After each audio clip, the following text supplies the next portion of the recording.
Hello everybody and welcome back to Rob Master Chess. Today we have a special guest on our channel.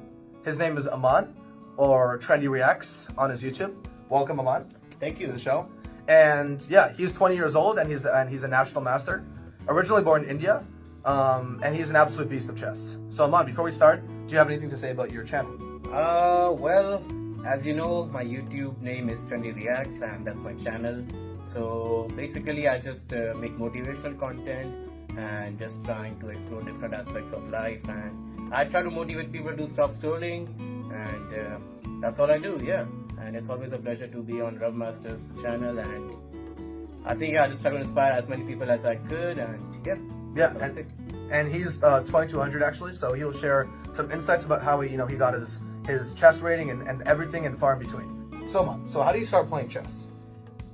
I was around 7 years, and there's that age where you try to figure, or at least your parents, they want you to get into something, right? Like I'm pretty sure even you had that stage in your life, right? Yeah. So I wasn't like that much into outdoor sports. Like I liked playing soccer, but it was just a friendly thing, and I was looking for something serious, something which I could pursue. And I tried a lot of games, to be honest. I tried cricket. I'm not sure if your viewers know, but cricket is pretty famous in India, where I come from. I tried football. I was into table tennis as well for a couple of times. I was actually into drawing as well, like art and craft, so I was actually a good artist as well, I feel like. But yeah, some things happen. I couldn't continue that thing anymore. So I think chess was one thing which I kind of found fascinating, in a way, because it gave me a sense of purpose. And to be honest, my dad was beating me back then. Yeah. Not gonna lie, yeah, I mean, I think we played like probably 50, 80, 100 times, I'm not sure. So he was beating me, and that was one motivation for me, to beat him. So yeah, I think that's where my journey began. And then once I remember, I was at my family's place, and I beat him for the first time. I don't know how I did that. Yeah. I don't care now. But I beat him, and I was very happy. And that's when I guess my real journey began, Then my dad realized I'm getting better, so he got me into a chess school. That was the only school in our town back then. So yeah, that's how I began playing chess, and yeah, it's been going on since then. Nice. I also feel like, especially when your dad teaches you a game and you finally get to beat him for the first time, after a specific amount of years, that he's been beating you, it actually feels good. And you kind of can I guess you can kind of get into chess more after that. You kind of feel more motivation to get into chess. At least for me. That's how it felt like for me. Yeah, absolutely. I mean, for me, it was my dad. From someone, it could be someone else, some other elder guardian, I feel like. Yeah. But yeah, it's that one person who makes you, who inspires you to play chess, Yeah. So I think, it was my dad in my case. I agree, Yeah, he was also a chess player in his time, but he couldn't pursue that passion for some reason. Okay. And now I'm pursuing it, So it's a great feeling, I'll say. Okay, so my next question is, how does it feel like to, I guess, being grown up in like a country like India with a lot of chess influence, and how did it kind of shape your chess kind of career in India? Back then, in 2013 and 14, so there wasn't much in chess. Like there was no that much infrastructure as we have today in chess. Back then actually we had Vishy Anand, of course, and he was actually I'm not sure if you remember, back then he was playing Magnus Carlsen in India, So Magnus Carlsen wasn't the world champion yet. Vishy was the world champion, and that was actually one reason why I also began playing chess. I used to see their games every day live. It would, I guess, start at 3 or 4, and then we had a TV, so we had like a cable TV. Oh wow! So it had like channels. So there was this one sports channel which I had, and I used to I made sure I was there at 3 p.m. 3 or 4. Okay. I made sure I was there so I could actually watch the game. I wasn't like watching the entire game because it was kind of boring for me back then. I didn't know much about. How much game was this, by the way? This was actually, I think, game number 5 or 6. Oh, game 5. Okay. I wasn't seeing the entire game, but yeah, basically I made sure I could see at least some part. At least I could see the best players playing together. That was my main aim. So I think back then chess wasn't like a big thing, but when Vishy lost, actually, that was kind of like a revolution, I'll say, in a way. Because people got inspired, and the World Championship was in India also, so that played a big role. So I think, now it's much better, and now we have a lot of underrated chess players. Seriously, not like their ratings might be 1,000, but they play like 2,000. And to be honest, now it's not a big thing, that 1,000 or 1,200 rated player beats a grandmaster. Yeah. Yeah, it's not actually normal. It's actually normal these days. It's a common thing now. It's a common thing now. Wow. Yeah. I mean, probably in the years coming, it could be probably even more common. Yeah. But yeah, I think the infrastructure, especially, we have like Pragnananda and all these Indian guys. Like Gukesh also winning the title, and I think it's going really well. But yeah, back then when I was going, it wasn't that much. Okay, yeah. So I guess, how do you think if you're living in India right now, and how do you think your rating would kind of be changed if you were living in India right now versus if you're living in India before? How do you think I guess with the major chess influx right now, how do you think you would have, I guess, done more, I guess, now than before? I'm actually not sure, but India has much more competition than these Western countries like US and Canada. I mean, US still has some competition, but if you compare India and US, then there's a big difference. I'd say a very big difference. So I feel like it would have been way more harder to increase my rating in India. I'll say of course it's harder in US as well, but for me coming from a country like India, I think for me it sounds way more easier. That's true. You know what I'm saying, right? Especially you're coming from India and you have to. It sounds easy, but it's a hard journey. Especially because I assume you have to learn a different language also when you came. Or you're taking English school in India. Yeah. I mean, I knew English, but the culture is different. Yeah. I mean, the weather is much more. Yeah, much different. Yeah. Much more different. Yeah. Even the food was a little different. And in general, the things were way more different, and in a good sense, of course. Like these countries are developed than India, so. Yeah. I mean, it took a while to adopt. I feel like I'm still trying my best, and hopefully one day, I adopt it completely. But nice. I have a cool question actually. So about India and I was wondering about how do the teachers, like the chess teachers and chess academies, kind of work in India? Are the professors and everything kind of hard, like really hardcore with your teaching and make you very like learn the fundamentals, and they I guess are very strict, or they're kind of like schools in the US which are not as much stricter? I guess like how strict and how regimented are they with your learning? I mean, in general, the teaching culture in India is like way more strict. Yeah. Like the teacher or the professor is way more strict with the students. Like here in colleges, I see people leaving the lectures in between. If they don't want to study, they can leave in between. And the professor doesn't even care. Yeah. I mean, no student would dare to do it in India. That's how bad it is, because the prof could literally scream at you or just punish you. Punish you, in their own way. So in general, the culture is way more, I'd say, lenient, But in terms of chess coaching, I think in India we have like a lot of corrupt coaches.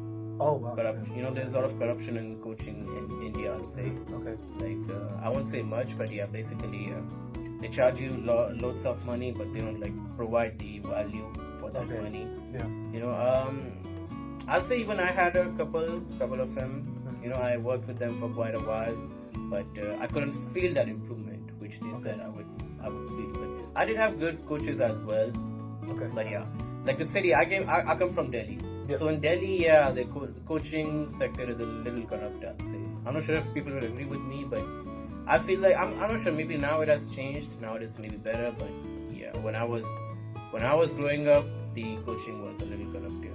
Okay. Yeah. Okay, and now a question everybody's been waiting for: how do you become national master? Like, how do you get such a rating where you could technically be? I'm not sure. In like the top, maybe 10,000, 2,000. I don't know, 10,000 maybe. People in the world for chess. Probably, I'm not sure. I haven't checked my chess ranking in a while. But how do you become, I guess, such a good chess player and become a national master from India, and now you're like 2,200? So how did that happen? I mean, it took a while. I'm not gonna lie, it took a while. I mean, especially in India, I had to play a lot of events, and I lost. Like if you see my rating chart in 2018, I lost like 200 rating points. Oh wow, 200. 201. That's in person rating. It's not online. Yeah. Wow. It's FIDE rating, and to be honest, I never paid attention to my chess.com rating. I hardly play on chess.com. Like even today, I just play with my students. Okay.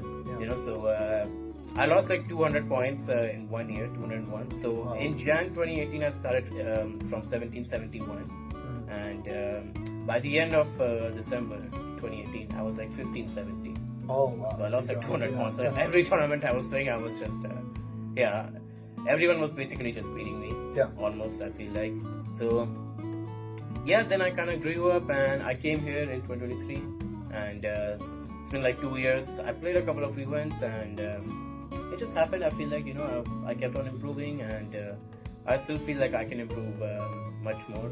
Yeah. I can be much more better player than who I am. Yeah. And yeah, I'm just looking forward to play more tournaments this summer and hoping that it goes better. But again, the key improvement is just practice and Yeah. work hard. Like Especially, I assume in India you worked very, very hard at chess. Oh, especially. yeah. I can imagine, especially like a lot of those young chess players trying to grow up and learning chess. They have to grind and they have to work hard every day. yeah, you have to give up everything. Yeah.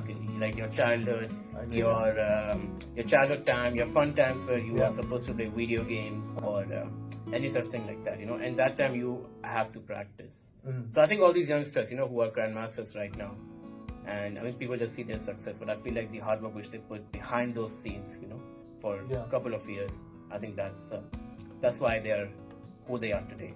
Yeah, I agree. I mean, Yeah. I've seen a lot of people, I guess even in the U.S., who have increased a significant rating, but they kind of stop because they stop practicing. Yeah. I guess maybe because of school, because they get bored of it. But if you want to become the next stage, like you became, like the national or even international master, even grandmaster, it takes even more and more work, and it just practice and practice and practice. Yeah. Yeah. Just making sure you don't repeat these same mistakes again and again. Yeah. I mean, if I have to put it in simple words, that's what I'll say. Just making sure you don't repeat the same mistakes again. Yeah. I mean, Nice. that's the only way to do, honestly. And how do you think the Western culture actually is compared to, I guess, the culture that we were living in before? How do you think it kind of compares, I guess, chess-wise? How do you think it compares? I mean, like I said, there are way more players in India. Mm-hmm. Like we have an event in Delhi that happens in winter, like in Jan, every year. So I played for like 4 years consecutively. I feel like 4 or 3 or something like that. I played in a couple. So can you guess how many chess players we would have? How many people? In How many India? participants? Yeah, we would have at that event. On that event, I'm gonna say 1,000, You're pretty close. Yeah, 1,500 actually. 1,500. Oh wow. 1,500. Yeah. Just Wow. imagine like 1,500 people in 1,500. one event. You can imagine how crowded it would be. I thought 100 was enough. I thought 100 was enough in the U.S. event. Wow. Yeah, you can imagine. Yeah, I can't imagine there that. is, Yeah. Crazy. Yeah. People from all states, probably even foreign countries. Like we had like 3 categories. So basically, A is like the grandmaster category where you have like grandmasters playing, and it's for like above 2,000. Yeah. You can pay some extra money to join that category if you're below 2,000. Oh, you can actually pay money. Yeah. to join. Mhm, But yeah, it's way more expensive. Mhm. And then there's a B category, which is like below 2,000. Mhm. There's a C category, which is below 1,600. Okay. Okay. So like in the C category, we would have the most players because Mhm. it's like the weakest tournament amongst all 3 Okay. of them, right? So yeah. I bet there's a lot of underrated people there too. That are yeah, probably yeah. really underrated that just performance at Yeah, that yeah, level. yeah. Like Yeah. we have sandbagging in that Oh, that yeah. as well. Yeah, Yeah. right. Yeah. So below 1,600 is known for that in India, or at Okay. least back then it was known for that. Mhm. And then below 2,000 also you would have a couple of people, a little less than of course the 1,600. Mhm. And then in grandmasters you would have like 300 people, Wow. which is considered less in the Indian terms. Yeah. So that was like the strongest event, and the prize money was also really good, like really good, I'll say. Okay. I mean, What were some of the prizes that you get? 3,000. I think it was like $3,500 in US dollars for the first in the grandmaster category. Mhm. So that's like the prize for winning. Okay. And I guess you also Yeah. get some money for playing in the tournament. I'm yeah. guessing, So they could make good money. But the thing is, most of these grandmaster would lose. Would to lose? Oh. Indian players, draw Yeah. and lose. So it wasn't like the most easy event, I'll say, for these people. Yeah. And yeah, like below 1,600 was the most the tournament with the most people. Yeah. Because technically winning a prize money that was easier. Okay. And yeah, like that. I'm not sure how many people there are there right now. I'm guessing maybe more than 2,000. Mhm. But yeah, back then it was a big event. Like literally everyone from all over India would come to play. Like Oh, every wow. serious chess player. Yeah. Like it was in January every year, Mhm. and yeah, I think it's been growing since then. Nice. And how do you think the Western culture compares to it? So since you've been living here for some time, how do you think the students and like the chess kind of culture is in the Western culture, I guess, and how do you think it is compared to Indian culture? I think more opportunities.